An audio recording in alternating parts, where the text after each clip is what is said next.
উত্তরামবাড়ি। গোপনে কাজী সোহাগকে চিতায় তোলার পর হাজির হন তার স্ত্রী সন্তান। দাহ করার ঠিক আগ মুহূর্তে তাদের উপস্থিতি বিরাট রহস্যের জন্ম দেয়।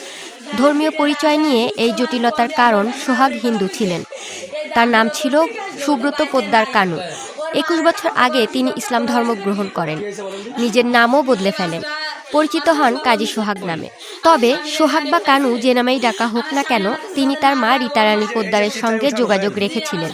তার মাই এই চিতা সাজিয়েছেন। Lily ultra soft serum gel, যা গভীর থেকে স্কিনে দেয় 3 গুণ সিরাম হাইড্রেশন। সিরাম জেল হাইড্রেশনে ব্রাইট থাকো সব সিজনে। এই ঘটনা বাগেরহাটের মোল্লাহাট উপজেলার উত্তর আমবাড়ি কালী মন্দির সংলগ্ন শ্মশানে। কাজী সোহাগের মরদেহ হিন্দু রীতিতে দাহ করায় পরিচয় জটিলতা তৈরি হয়। এক পর্যায়ে চিতা থেকে নামিয়ে ফেলা হয়।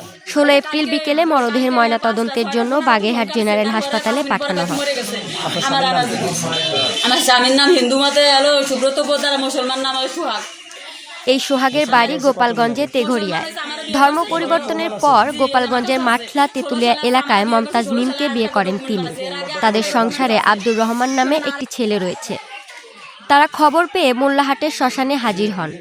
সোহাগের সঙ্গে বিয়ে ও তার ধর্ম পরিবর্তনের কাগজপত্র দেখান মিম। এই জটিলতা আইনের মাধ্যমে সমাধানের কথা বলছে পুলিশ। বিয়ে করছে 16 সালে। আপনার ঠিকানা? ঠিকানা মেরি গোপীনাথ। স্বামী স্ত্রী কোথায় থাকতে? আমরা মেরি গোপীনাথপুরে 7 বছর বাড়ি করছি, ওখানেই থাকি। আপনার স্বামী কি করেন? আমার সামনে ওই যে ওখানে একটা ইলেকট্রনিক্স দোকান দিছিল, আর একটা মেয়ে ঠিক করছিল। মূলত জ্ঞানজাম আমাকে কি নিয়ে শোনেন, একটা মেয়ে ঠিক করছে, হিন্দু মেয়ে।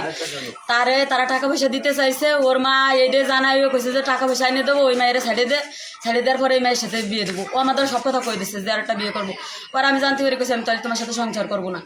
তারপরে আমি আর কয় তুই ডিভোর্স দিয়ে, তুই আর আমি মিলে ডিভোর্স দিয়ে দেবো, তোর কাছে আমি কিছু চাই না, তুই আমার দেওয়ার মতন কোনো ক্ষমতা নাই, আমি কিছু দিতে পারবো না। পরে আমি কিছু না, আমি মানতে পারবো না। পরে একটা বয়া কাগজ বানাইছে, ওর মার কাছে সেই কাগজটা আছে। আমার খালি কইছিল যে আমি তাহলে তোর ডিভোর্স দিয়ে দেবো। সেই কাগজটা আমি নিজে সেই কাগজটা কেমনে, আমি তো ডিভোর্স দিইনি, কি করে বানাইছে সেটা ওর মা জানে আর ও জানে। কিন্তু আমার স্বামী যদি আমার ডিভোর্স দিয়ে থাকে, আমি ডিভোর্স দিয়ে থাকি, রোজার মাসে যে ইফতারি দিয়েছি, সেটার বিষয় রোজার মাসে ইফতারি নিজে মাথায় করে নিয়ে যায় মসজিদে নামাজ পড়ে ইফতারি দিয়ে সমস্ত মানুষকে খাবার বন্টন করছে, সে নিজে যাইয়ে। আরো লোক আছে আমাদের এলাকা, সেই লোকের সাথে করে নিয়ে এসেছে। আচ্ছা, আপনার বাচ্চা কয়জন? আমার একটা ছেলে। কতদিন বয়স? 9 বছর।